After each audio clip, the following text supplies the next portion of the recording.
नमस्कार बच्चों। आज हम बात करेंगे मेगा स्पोरेंजियम ओव्यूल, या इसको हम गुरुबीजाणुधानी, हिंदी में हम इसको गुरुबीजाणुधानी के नाम से जानते हैं। तो पिछली क्लासों में हमने बात कर लिया था ओवरी के बारे में, अर्थात फीमेल रिप्रोडक्टिव पार्ट के बारे में हमने बात कर लिया था। तो हम इसको गुरुबीजाणुधानी कहते हैं।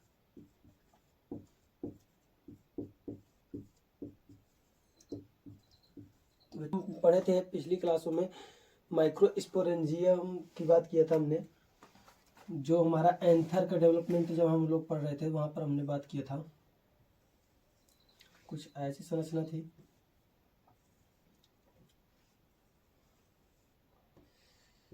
यहाँ पर क्या चारों कोनों पर क्या है, माइक्रोस्पोरेंजियम थी। माइक्रोस्पोरेंजियम में हमने बात किया था यहाँ पर क्या इसका निर्माण हुआ था,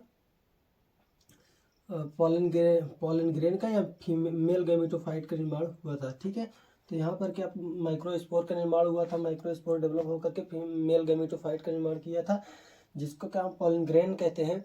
तो इसी प्रकार क्या आज हम बात करेंगे फीमेल गैमेटोफाइट के बारे में। फीमेल गैमेटोफाइट का निर्माण कहाँ पर होता है और कैसे होता है, मेगा स्पोरेंजियम। ठीक है, तो यहाँ पर हम क्या फीमेल गैमेटोफाइट को मेगा स्पोरेंजियम या गुरुबीजाणुधानी के नाम से जानते हैं। गुरुबीजाणुधानी में क्या निर्माण होगा हमारा मेगा स्पोर का, जो क्या फीमेल गैमेटोफाइट बनाएगा। तो सबसे पहले हम बात करते हैं, ये हमारा स्ट्रक्चर हो जाता है फीमेल रिप्रोडक्टिव पार्ट है। ठीक है बच्चों, तो ये क्या होता है फीमेल रिप्रोडक्टिव पार्ट, जिसको हम क्या है इसको स्टिग्मा बोलते हैं।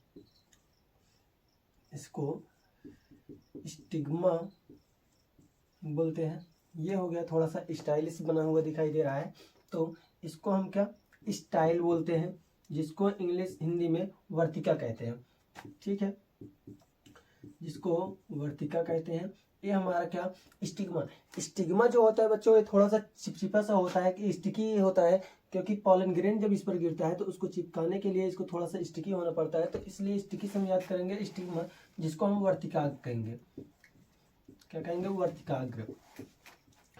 ध्यान देना बच्चे, जब पॉलन ग्रेन जब पॉलिनेशन होता है तो पॉलन ग्रेन आकर के इसी से चिपकता है और यहीं से क्या पॉलन ट्यूब का फॉर्मेशन होता है। और ये जो हमारा बॉसल पार्ट स्वॉलन पार्ट होता है, इसको हम क्या ओवरी कहते हैं, ओवरी कहते हैं। ठीक है बच्चों, तो ये हो गया प्लेसेंटा कहते हैं, प्लेसेंटा। ठीक है, और इसी से क्या हमारा एक स्टाक इसे जुड़ा होता है, ऐसी संरचना जुड़ी होती है, जिसको हम क्या फ्यूनिकल या फ्यूनिकुलस कहते हैं। फ्यूनिकल या फ्यूनिकुलस कहते हैं। पहले एक चीज ध्यान देना बच्चे, ये जो इतना एरिया है हमारा, ये जो इतना एरिया है जहां पर क्या हम बात करने वाले ओवरी का जो इंटरनल पार्ट है, इसको तो हम ओवरी कहते हैं। लेकिन ये वाला जो एरिया है जहां पर क्या हमारा बीजांड लगने वाला है, जहां पर हमारा मेगा स्पोरेंजियम बनने वाला है, हम इसको हम लोक्यूल कहते हैं बच्चे, इसको हम लोक्यूल कहते हैं। ध्यान देना बच्चों, ये हमारा हो गया लोक्यूल, और लोक्यूल में मैं बता रहा हूँ ये क्या हो गया हमारा फ्यूनिकल्स, और फ्यूनिकल से ही बच्चों जुड़ा होता है हमारा क्या मेगा स्पोरेंजियम, जो कुछ ऐसी संरचना बनाता है। इंटेगुमेंटेड स्ट्रक्चर होता है बच्चों इसका। ये हमारा क्या हो गया ओव्यूल, ओव्यूल हो गया, जिसको क्या हम मेगा स्पोरेंजियम कहेंगे। बच्चों जो ओव्यूल है वो कहाँ पर पाया जाता है, लोक्यूल में, और एक लोक्यूल में एक से अधिक ओव्यूल रह सकते हैं। ठीक है बच्चों, तो एक चीज ध्यान दो बच्चों, ये जो हमारा स्ट्रक्चर है इसको हम क्या फ्यूनिकुलस कहते हैं, और जिस पॉइंट पर जो ए अटैचमेंट पॉइंट है, जो हमारा क्या ओव्यूल का अटैचमेंट पॉइंट है फ्यूनिकल से, जो सिलेंडर लाइक स्ट्रक्चर है, फ्यूनिकल हमारा सिलेंडर लाइक स्ट्रक्चर होता है, जो इसका अटैचमेंट पॉइंट है, इसको हम हाइलस कहते हैं, इसको हम हाइलस कहते हैं। और ध्यान देना बच्चे, ये जो इसके ऊपर का एक आवरण, जो ये आवरण ऐसे दिख रहा है, इसको हम अध्यावरण या इंटेगुमेंट कहते हैं, इसको हम इंटेगुमेंट कहते हैं। तो हम ध्यान देंगे बच्चों, कि जो हमारा क्या ओव्यूल होता है वो क्या इंटेगुमेंटेड स्ट्रक्चर होता है। इस पर क्या एक या एक से अधिक क्या इंटेगुमेंट प्रेजेंट होते हैं। ठीक है, तो यहाँ पर आप देख सकते हो एक एक्सटर्नल इंटेगुमेंट है और क्या है इंटरनल इंटेगुमेंट है। तो बच्चों एक चीज ध्यान दो, ये जो हमारा अब ये वाला स्ट्रक्चर बच रहा है, जो ये वाला हमारा स्ट्रक्चर बना है, इसमें क्या पूर्ण रूप से बच्चों हमारी डिप्लॉइड सेल भरी होती है। ये हमारा पूर्ण रूप से डिप्लॉइड सेल से भरा होता है। तो जिसको हम क्या कहते हैं, ये इसको हम क्या न्यूक्लियस कहते हैं। क्या कहते हैं हम इसको हम क्या कहते हैं न्यूक्लियस, अर्थात हम इसको क्या कहते हैं बीजांडकाय। न्यूक्लियस हम इसको क्या कहते हैं न्यूक्लियस, अर्थात हम इसको क्या कहते हैं बीजांडकाय। तो बच्चों अगर इतनी बात समझ में आई है तो थोड़ा सा अब हम क्या, ये हमारा स्टिग्मा होता है। स्टिग्मा क्या करता है पॉलन ग्रेन को रिसीव करता है। स्टाइल क्या होता है, इस साइड से क्या पॉलन ट्यूब का इस साइड से पॉलन ट्यूब आगे बढ़ करके हमारे बीजाणु में प्रवेश करने के लिए बनती है। अर्थात क्या ये हमारा स्टाइल जो होता है एक क्या पॉलन ट्यूब के लिए रास्ता प्रदान करता है, जो एक ट्यूब लाइक स्ट्रक्चर होता है, नलिकाकार संरचना होती है। और ये जो हमारा ओव्यूल है, हमको बात करना है क्या हमारा ओव्यूल अर्थात क्या मेगा स्पोरेंजियम को। तो हम अब इसको क्या साइड कर लेते हैं, हम किस पर बात करेंगे अपने ओव्यूल पर। तो ओव्यूल की स्ट्रक्चर हम इसको मेगा स्पोरेंजियम कहेंगे। तो ये हमारा क्या होता है प्लेसेंटा, जो अभी हम बात कर रहे हैं प्लेसेंटा। जल्दी जल्दी हम क्या इसकी लेबलिंग कर लेते हैं। ये हमारा फ्यूनिकुलस, फ्यूनिकल जो सिलेंडर लाइक स्ट्रक्चर है, ये जो अटैचमेंट पॉइंट है बच्चों, ये चीज हम इसको बोलते हैं हाइलस, या इसको नाभिका कहा जाता है, हाइलम या हाइलस कहा जाता है। ठीक है, तो ये हमारा क्या इंटेगुमेंट है। इसको हम क्या आउटर इंटेगुमेंट कहेंगे, आउटर इंटेगुमेंट, आउटर इंटेगुमेंट कहेंगे। और ये जो है हमारा इसे क्या इनर इंटेगुमेंट कहेंगे।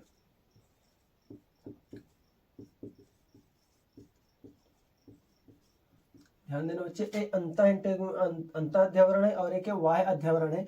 और ध्यान देना बच्चों, ये जो हमारा इधर क्या भरा होता है, एक पूर्ण रूप से हमारा न्यूक्लियस सेल से भरा होता है। जो डिप्लॉइड सेल होती है, ट्यूजन सेल होती है, पूर्ण रूप से ऐसे क्या कंप्लीटली फील्ड होता है।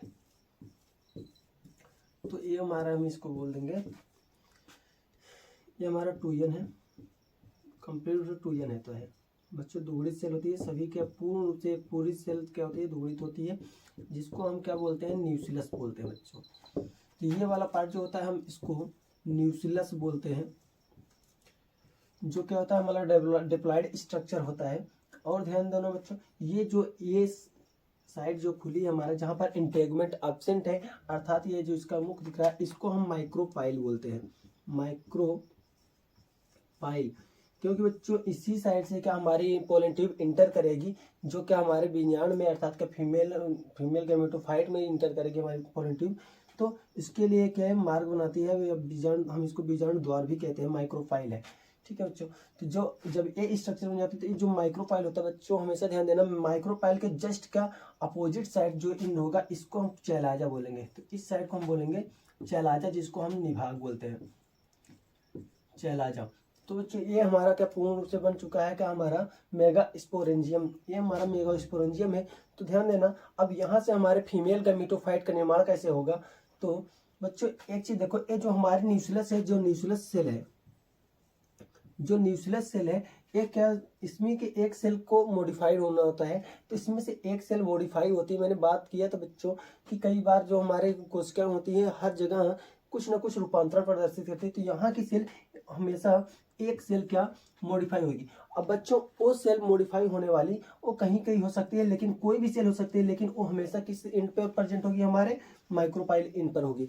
तो ठीक है, तो हम क्या कहेंगे कि एक न्यूक्लियस सेल, जो न्यूक्लियस सेल होगी वो मॉडिफाई होगी, मॉडिफाई होकर के क्या बनाएगी, मॉडिफाई होकर के बनाएगी एमएमसी।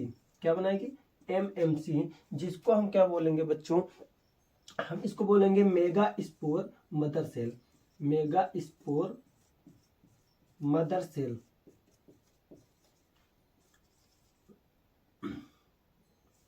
गुर बीजाणु मात्र कोश, क्या हम इसको बोलेंगे गुर बीजाणु मात्र कोश का मेगा स्पोर मदर सेल। इसमें क्या होगा बच्चों, इसमें जो क्या जीवधारा भरा होगा, जो प्रोटोप्लाज्म होगा वो कंडेंस होगा। ठीक है, इट कंटेन्स, यहाँ पर हम क्या लिख सकते हैं, कंटेन्स डेंस डेंस प्रोटोप्लाज्म या साइटोप्लाज्म कह सकते हैं। ठीक है बच्चों, साइटोप्लाज्म। बात करते हैं ये जो हमारा क्या, जो हमारी सेल मॉडिफाई हो रही है, ध्यान देना ये भी क्या 2n सेल है बच्चों। जो हमारी न्यूक्लियर सेल मॉडिफाई होकर के क्या बनाती है, एमएमसी मेगास्पोर मदर सेल, उसमें क्या होता है, डेंस साइटोप्लाज्म होता है। तो हम यहाँ से अब बात करेंगे बच्चों, ये जब मॉडिफाई होती है तो अब ये क्या करती है, इसमें होता है बच्चों, अब जब हमारा एमएमसी बन चुका है, ध्यान होगा क्या होगा, इसमें होगा अर्धसूत्री विभाजन। अर्धसूत्री विभाजन होने से बच्चों आपको पता होगा कि तुरंत क्या हमारे बनते हैं, 4 सेल बनते हैं। तो यहाँ पर क्या बनेंगे हमारे 4 मेगा स्पोर, मेगा स्पोर, 4 गुर बीजाणु बनेंगे। 4 गुर बीजाणु बनेंगे, कैसे बनेंगे हम ध्यान देंगे बच्चों, यहाँ पर यहीं पर हम इसका निर्माण कराते हैं। तो ये जो हमारी ये हमारी एमएमसी सेल थी बच्चों, ये हमारी क्या 2n एमएमसी सेल थी।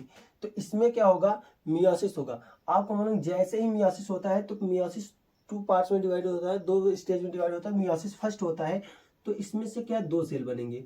मियोसिस फर्स्ट होगा तो 2 सेल बनेंगे जिसको रिडक्शनल डिवीजन कहते हैं। तो यहाँ पर क्या 2 अगुणित कोशिकाएं बनी थी, अभी तक क्या 2n थी, लेकिन क्या जैसे ही इसमें मियोसिस हुआ तो ये क्या हो जाएगी n।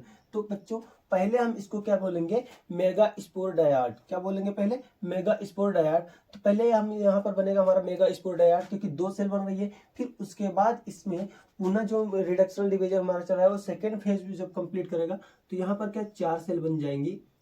देखो बच्चों ये जो हमारी 4 सेल बन गई, अब चारों सेल क्या नियन हो गई। ठीक है, क्योंकि हमारा जो मियोसिस सेकेंड होता है वो कम्प्लीटली माइटोटिक के डिवीजन के जैसा होता है। तो इस प्रकार से हमारी क्या 4 सेल बन गई।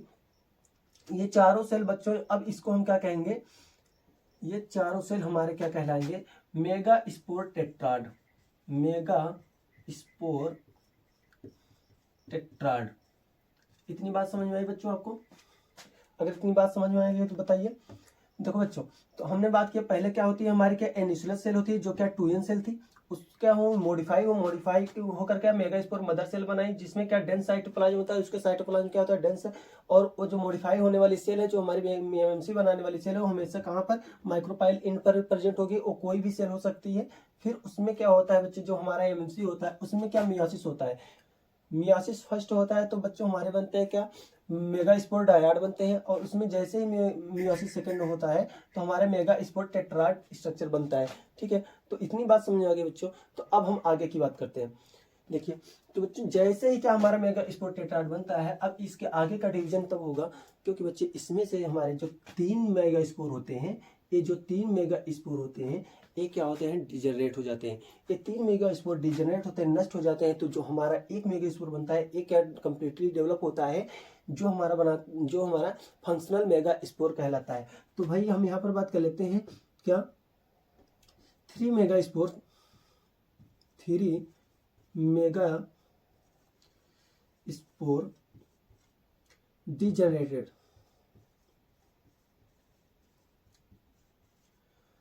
ध्यान देना बच्चे, ये जो 3 मेगा स्पोर है ये क्या हो जाते हैं, डिजनरेटेड। और क्या, it converted into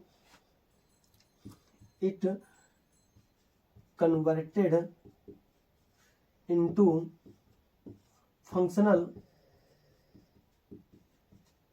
mega spore. अब ध्यान दो बच्चों, अब ये जो हमारा फंक्शनल मेगा स्पोर है ये हमारा फर्स्ट गैमेटोफाइट स्ट्रक्चर होता है। ये जो हमारा फंक्शनल मेगा स्पोर है ये क्या हमारा फर्स्ट गैमेटोफाइट स्ट्रक्चर होता है। और ये हमारे 3 जो डिजनरेट मेगा स्पोर हो गए, इनके नष्ट होने से जो हमारा ये बचता है, अब ये फंक्शनल मेगा स्पोर हमारा जो बना है, अब ये फंक्शनल मेगा स्पोर पूर्ण रूप से हमारे गैमेटोफाइट स्ट्रक्चर का निर्माण करेगा, जहां पर क्या हम बात करेंगे कि गैमेट का निर्माण होगा। तो हम अब देख लेते हैं बच्चों, अगर इतना समझ में आ गया तो अब हम क्या इसको, इन तीनों को डिजनरेट जो है हम इनको हटा करके हम इसकी बात करते हैं। ठीक है बच्चों, तो अब हम इसको थोड़ा सा रख करते हैं, ये न्यूक्लियस को अब हम हटाते हैं। ठीक है, और ये जो हमारा मेगा स्पोर टेट्राड है ये भी डिस्ट्रॉय हो गया, आपको मालूम है। अब ये क्या हमारा बचा, देख लो बच्चों, स्ट्रक्चर बनाने में बहुत समय लगता है बच्चों, इसलिए हम इसी में काम चला रहे हैं। ठीक है, तो बच्चों ये क्या हमारा मेगा स्पोर टेट्राडा खत्म, क्योंकि इसमें से 3 सेल डिजनरेट हो गई हैं। अब बचा है क्या हमारी 1 सेल, और जो 1 सेल बची है अब उसमें देखते हैं कैसे डिवीजन होता है और आगे क्या होता है। ठीक है, तो ध्यान देना बच्चों। अब जो है हमारा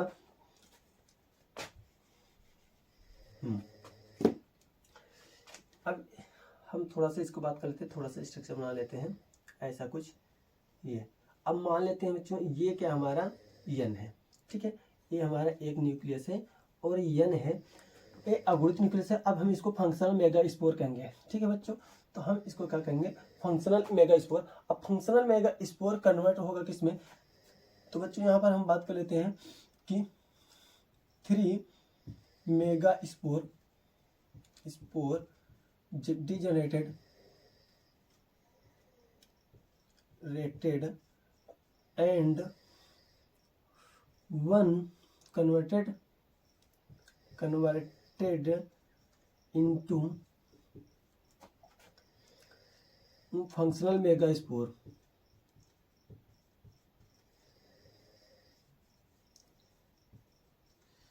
ठीक है बच्चों, अब एक है फंक्शनल मेगास्पोर में कन्वर्ट होगा, तो जो हमारी एक ए मेगास्पोर बचा था अब ये कन्वर्ट होगा किसमें, एम्ब्रियो सैक में। किसमें बदलेगा बच्चों, ये हमारा बनेगा एम्ब्रियो सैक। तो ध्यान देना बच्चों, अब हम इसको क्या कहेंगे, एम्ब्रियो सैक कहेंगे, एम्ब्रियो सैक। अब ये हमारा एम्ब्रियो सैक बन गया। अब ध्यान देना बच्चों, जो ये हमारा क्या यन है, जो अगुणित कोश का है, अब यहाँ पर क्या होगा, डिवीजन।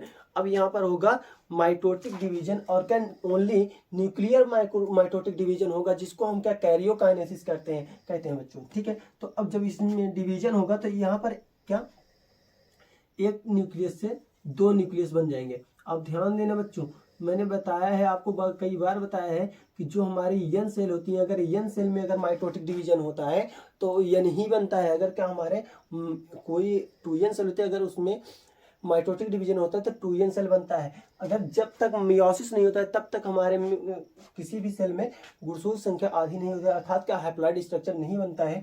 देखो यहाँ पर क्या है, माइटोसिस हुआ जिससे यन से एक नई यन सेल का निर्माण हुआ, 2 नई सेल बन गई। ठीक है, यन सेल बन गई। तो हम ध्यान देना बच्चे, यहाँ पर क्या हो रहा है, जैसे क्या एक कोश क्या है और इसके अंदर क्या केंद्रक है बच्चों। पहले इसमें क्या होगा, न्यूक्लियर डिवीजन होगा। क्या होगा, न्यूक्लियर डिवीजन होगा, 2 न्यूक्लियस बन गए। ठीक है बच्चों, तो इसको हम क्या कहेंगे, कैरियोकाइनेसिस। क्या कहेंगे, कैरियोकाइनेसिस। अब थोड़े समय बाद क्या इसके बीच क्या बनने लगेगा, एक सेल प्लेट बन जाएगी या सेल क्या बन जाएगी। अब इसका साइटोप्लाज्म डिवाइड होगा, तब इसको हम क्या कहेंगे, साइटोकाइनेसिस। ठीक है बच्चों, तो यहाँ पर क्या हम इसको साइटोकाइनेसिस, तो यहाँ पर क्या ऐसा कोई स्ट्रक्चर बन नहीं रहा है, केवल क्या ऐसे ही क्या इससे 2 न्यूक्लियस का निर्माण हो जा रहा है, तो जिससे हम क्या कहेंगे, यहाँ पर क्या हो रहा है, कैरियोकाइनेसिस। तो बच्चों यहाँ पर क्या कैरियोकाइनेसिस हो रहा है, तो 2 न्यूक्लियस का निर्माण हो रहा है, तो यहाँ पर माइटोटिक कैरियोकाइनेसिस होता रहता है। तो एक बार फिर से होगा तो ये हमारा क्या, एक न्यूक्लियस इधर बन जाएगा, एक न्यूक्लियस इधर। ठीक है बच्चों, तो यहाँ से क्या बना, 1 से 2 बने, 2 से 4 बन गए। अब 2 से 4 बन गए, अब इससे एक और बनेगा, एक बार और माइटोटिक डिवीजन होगा, एक बार और यहाँ पर भी इससे भी और यहाँ पर भी इससे भी। तो इस प्रकार सभी हमारे क्या यन सेल बन गए, सभी हमारे क्या यन सेल बन गए। तो बच्चों अब ध्यान देना, अब इसका डेवलपमेंट कैसे हो रहा है, हम इस साइड में हम बात करते हैं, इसका डेवलपमेंट आगे कैसे होगा।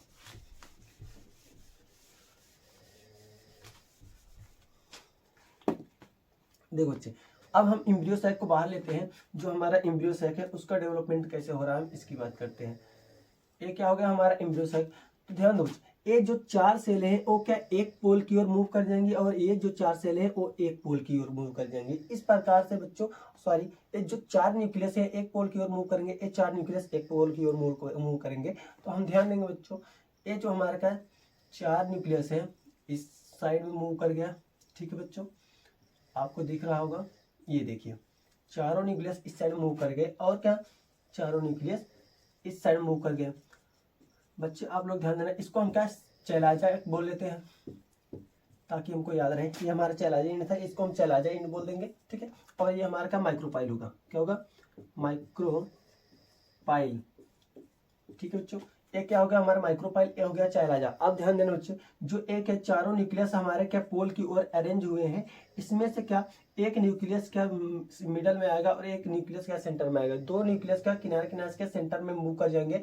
तो हम इसको हम यहाँ पर डायरेक्ट लिख देते हैं, आप लोग क्या नया स्ट्रक्चर बना लेना बच्चे। तो यहाँ पर हम बताते हैं ए न्यूक्लियस आ गया हमारे क्या सेंटर में, ठीक है, ध्यान देना बच्चों, ए क्या न्यूक्लियस आ गया सेंटर में। तो इस प्रकार से देखिए हम 3 न्यूक्लियस को अरेंज कर रहे हैं हमारे क्या माइक्रोपाइल इन पर, ये हो गया, ये हो गया, ठीक है।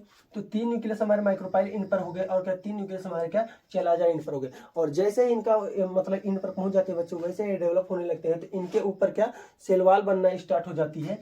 तो यहाँ पर क्या सेल वॉल बनती है, ये हम बात करते हैं, ये देखिए। तो बच्चों यहाँ पर क्या इनमें सेल वॉल बनना शुरू हो जाती है, ये चेलाजा इन पर जो सेल बनी है बच्चे, इनके ऊपर सेल वॉल बनने से अब ये क्या हो गया बच्चों, हम इन तीनों सेल को क्या कहेंगे, एंटीपोडल सेल, क्या कहेंगे, एंटीपोडल सेल, जिसको हम प्रतिमुखी कोशिका कहते हैं बच्चे। इनका कोई कार्य यहाँ पर नहीं है, इनको हम क्या प्रतिमुखी कोशिका कहते हैं। अब ध्यान देना बच्चों, ये जो हमारी सेल है यहाँ पर क्या ये घेरा बन जाता है और ये, तो बच्चों ये जो सेल होती हैं अब इसके ऊपर क्या ये और घेरा बन जाता है। थोड़ा सा हम इसको अलग बनाते हैं बच्चों, आप लोग को इसको बहुत ही अच्छे से तैयार करके रखना है बच्चों। ये स्ट्रक्चर, ये क्या होता है, हमारा फीमेल गैमेट होता है। तो बच्चों अब इस प्रकार से आपको समझ में आ गया होगा कि हमने क्या हमको निर्माण करना था फीमेल गैमेट का, और फीमेल गैमेट का निर्माण ये हो गया, ठीक है बच्चों। तो अब इनके ऊपर क्या सेल वॉल बन गई। तो हम इन दो सेल को बच्चे, जो ए हमारे किनारे किनारे पर हैं, ये जो दो सेल है इसको हम बोलेंगे सिनर्जिड्स। क्या बोलेंगे, सिनर्जिड, इसको बोलेंगे सिनर्जिक सेल बोलेंगे, जिसको हम सहायक कोशिका कहते हैं। और जो हमारी ये सेल है हम इसको बोलेंगे बच्चों एग, एग सेल बोलेंगे। क्या बोलेंगे, एग सेल, या बच्चों हम इसको बोलेंगे फीमेल गैमेट, बोलेंगे क्या, फीमेल गैमेट।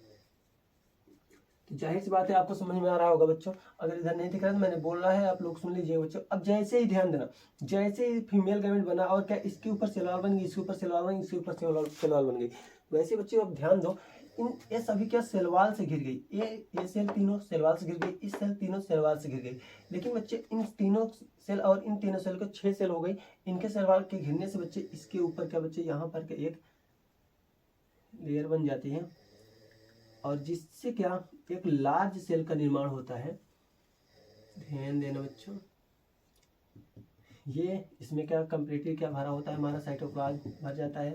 और ध्यान देना बच्चे, इसमें क्या वैक्यूल होते हैं, हम इसको बोलेंगे क्या बच्चे, वैक्यूल, जिसको रिक्तिका कहते हैं, वैक्यूल, ठीक है। और इन सेल में भी वैक्यूल होते हैं बच्चे, सारे क्या हमारे सेल ऑर्गेनेल्स बनना शुरू हो जाते हैं। तो इसमें भी क्या सेल ऑर्गेनेल्स बनना शुरू होते हैं, इनमें भी क्या हमारे वैक्यूल होते हैं, राजधानी होते हैं बच्चे। जैसे ही क्या एक बड़ी सेल हमारी बन गई, यहाँ पर देखो ये सेल वॉल की लेयर बन गई, और क्या ये हमारी बड़ी सेल बन गई, इसको हम सेंट्रल सेल बोलते हैं। क्या बोलते हैं, सेंट्रल सेल।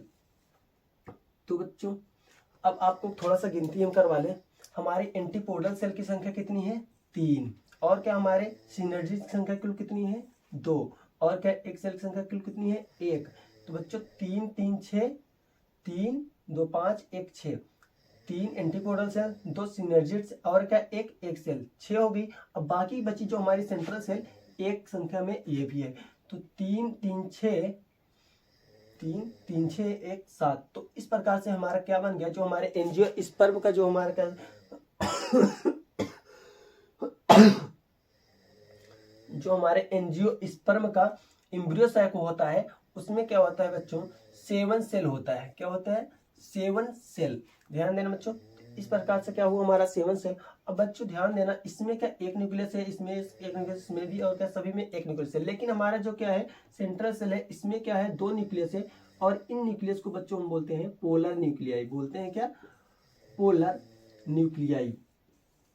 अगर हम इसको पोलर न्यूक्लियाई बोलते हैं, केंद्रीय या ध्रुव केंद्र कहते हैं। तो ध्यान देना बच्चे, हमारे जो सेंट्रल सेल है उसमें 2 न्यूक्लियस है, अगर हम क्या इसको 7 सेल कह रहे हैं तो इसमें कुल कितने न्यूक्लियस की बात होती है, तो हमारे इससे बहुत ज़्यादा क्वेश्चन पूछा जाता है बच्चों, नीट में भी बहुत सारे क्वेश्चन पूछे जाते हैं, और क्या यहाँ पर हमारे बोर्ड एग्जाम में, यूपी बोर्ड में बहुत ज़्यादा क्वेश्चन पूछा जाता है।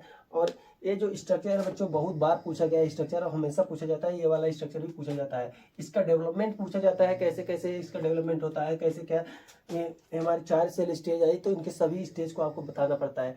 तो बच्चों इसको क्या कहेंगे 7 सेल, और क्या 7 सेल हो गई, और क्या 1 2 3 4 5 6 7 8 कुल मिलाकर कितने 8 न्यूक्लियस, 8 न्यूक्लियस।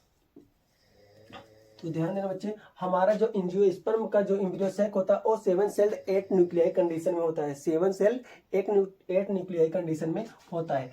अब बच्चों यहाँ पर ध्यान दीजिएगा, ये स्ट्रक्चर हमारा पूर्ण रूप से यहाँ पर बनकर तैयार है। अब यहाँ पर क्या होगा, पोलन ट्यूब की एंट्री होगी। पोलन ट्यूब हमेशा किस साइड से एंटर करती है बच्चों, यहाँ पर इस साइड से। अब एक बात भी भूल रहे हैं बच्चों, तो ध्यान देना, जो हमारी ये सिनर्जी सेल होती है इसके पास क्या बच्चे कुछ ऐसा क्या स्ट्रक्चर होता है, ठीक है।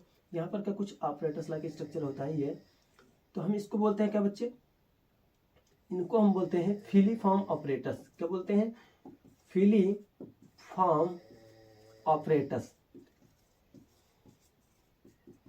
इनका मुख्य कार्य क्या होता है बच्चे, जब पोलन ट्यूब क्या बीजांड के अंदर प्रवेश करती है तो उसको क्या रास्ता बताती है कि हम यहाँ पर क्या एक सेल है और इस साइड से क्या पोलन ट्यूब को एंट्री करना है। तो पोलन ट्यूब को एम्ब्रियो सैक में एंट्री करने के लिए जो क्या रास्ता प्रोवाइड करती है, मतलब कि उसके लिए क्या साइट प्रोवाइड करती है, एंट्री साइट प्रोवाइड करती है, वो क्या कहलाते हैं हमारे फिलीफॉर्म ऑपरेटर्स, जो क्या सिनर्जिड्स में प्रेजेंट होते हैं, ठीक है बच्चों। तो एक क्या हो गया हमारा एक सेल और क्या फीमेल गैमेट, एक क्या हो गया हमारा सिनर्जिड्स। तो ध्यान देना बच्चों, हम क्या कहेंगे, ये जो हमारा सिनर्जिड, बच्चों ध्यान देना, ये जो सिनर्जिड है और क्या ये सिनर्जिड है और क्या हमारा जो एक सेल है, इन दोनों को मिला करके हम बोलेंगे बच्चे एग ऑपरेटर्स बोलेंगे। क्या बोलेंगे, एग ऑपरेटर्स। तो बच्चों ये जो हमारा क्या सिनर्जिड है और क्या इसको मिला करके हम एक सेल को पूर्ण रूप से हम बोलेंगे एग ऑपरेटर्स। तो अगर आपको समझ में आ गया तो एक बार फिर से हम क्या रिवीजन कर लेते हैं।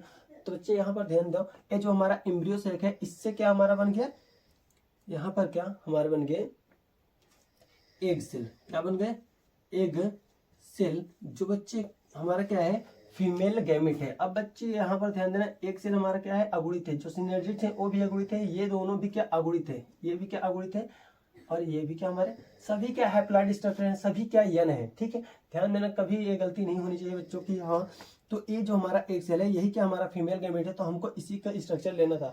तो बच्चे हमने बात की थी पहले क्या था हमारा एक, फिर से हम इसको थोड़ा सा बताते हैं, एक बार आपको समझाते हैं। लास्ट टाइम है बच्चों, इसको पूर्ण रूप से समझ लीजिएगा।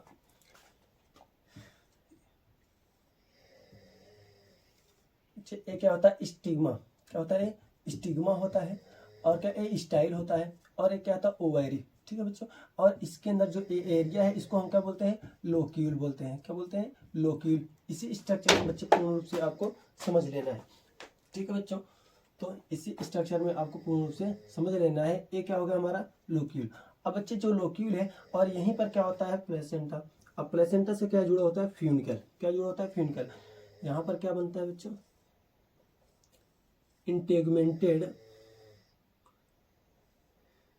क्या बनता है बच्चों ये हमारा इंटेगमेंटेड स्ट्रक्चर बनता है, जिसको हम क्या बोलते हैं ओव्यूल। इसको हम बोल देंगे क्या बच्चे ओव्यूल। देखो बच्चे, जहां पर क्या ये ओव्यूल प्रेजेंट होता है उसको हम लोक्यूल बोलते हैं। एक लोक्यूल में more than one ovule present हो सकते हैं। तो बच्चे एक लोक्यूल में एक से अधिक क्या हमारे ओव्यूल प्रेजेंट हो सकते हैं। अब ये ओव्यूल हो गया, इसको हम बोलेंगे फ्यूनिकुलस बोलेंगे बच्चे, इसको हम हाइलस बोलेंगे। ध्यान देना, जहाँ पर क्या अटैचमेंट पॉइंट होता है फ्यूनिकल का किससे हमारे ओव्यूल बॉडी का, उसको हम क्या हाइलस बोलते हैं। और इसको क्या बोलेंगे इंटेगमेंट बच्चा, हम आउटर इंटेगमेंट इंटेगमेंट बोलते हैं। और एक पूर्ण रूप से भरा होता है बच्चे क्या न्यूक्लियस से। किससे भरा होता है न्यूक्लियस से, यानी हम इसको बोल रहे हैं यहाँ पर न्यूक्लियस से भरा होता है। न्यूक्लियस की एक सेल मॉडिफाई होती है बच्चे, जो क्या बनाती है हमारी मेगा स्पोर बनाती है। मेगा स्पोर मदर सेल बनाती है। Megaspore mother cell divide होकर के बच्चे क्या बनाती है टेट्राड बनाती है। मेगा स्पोर टेट्राड बनाती है, जिसमें से 3 डीजनरेट होते हैं। तो 3 डीजनरेट हो जाते हैं, और क्या 3 डीजनरेट होने से एक हमारा बन जाता है क्या फंक्शनल मेगा स्पोर। तो बच्चे ध्यान दो, तो यहाँ पर क्या हमारा एक बन जाता है क्या, फंक्शनल मेगा स्पोर, हम इसको कर देंगे FMC, ठीक है, फंक्शनल मेगा स्पोर सेल बन जाता है। तो यहाँ पर देखिए ये जो फंक्शनल मेगा स्पोर सेल होता है, तो इसके अंदर का न्यूक्लियस डिवाइड करके बच्चे कुल मिलाकर के कितने 8 न्यूक्लियस बनाता है, बार बार को डिवाइड करके 8 न्यूक्लियस बनाया, जिसमें क्या हम बच्चों बात कर रहे हैं कि यहाँ पर क्या कैरियोकाइनेसिस होता है, केवल का कैरियोकाइनेसिस होता है, जिससे क्या 8 न्यूक्लियस बन जाते हैं। अब ये 8 न्यूक्लियस बनने से बच्चे 4 न्यूक्लियस का एक साइड में एक पोल पर अरेंज हो जाएंगे और क्या 4 न्यूक्लियस एक पोल पर अरेंज होंगे। फिर दोनों साइड से एक एक न्यूक्लियस कहाँ पर आ जाएंगे, सेंटर में, और इनके ऊपर क्या सेल वॉल बनना स्टार्ट हो जाएगी। इनके ऊपर सेल वॉल बनेगी, इससे क्या ये हमारा क्या सेल वॉल से घिर जाता है, जिससे क्या हमारे एक लार्ज सेल बन जाती है, जिसको सेंट्रल सेल कहते हैं। 3 क्या किनारे पर बन जाती है, जिसमें 2 सिनर्जिड होती हैं और एक क्या हमारा एक सेल होता है, ठीक है। अब इस पूरे एक सेल और का सिनर्जिड को मिलाकर के हम एक ऑपरेटस कह देते हैं, और जो हमारे क्या चैलाइजा एंड पर जो सेल अरेंज होती है उसको हम एंटीपोडल सेल कहते हैं, ठीक है बच्चों। इनमें वैक्यूल प्रेजेंट होता है, सेंट्रल सेल क्या हमारा पोलर न्यूक्लियर होता है, पोलर न्यूक्लियर 2 न्यूक्लियर होते हैं, दोनों हाइप्लाइड होते हैं बच्चे। इस प्रकार से हमारा बनता है 7 सेल 8 न्यूक्लियाई कंडीशन में, 7 सेल 8 न्यूक्लियस होता है। तो बच्चों जाहिर सी बात है आपको पूरी चीज समझ में आ गई होगी। अगर क्या जो पॉइंट नहीं समझ में आया बच्चों, उसको क्या जो ना समझ में आया उसको तुरंत क्या आप लोग कमेंट में लिख भेजिएगा, ठीक है।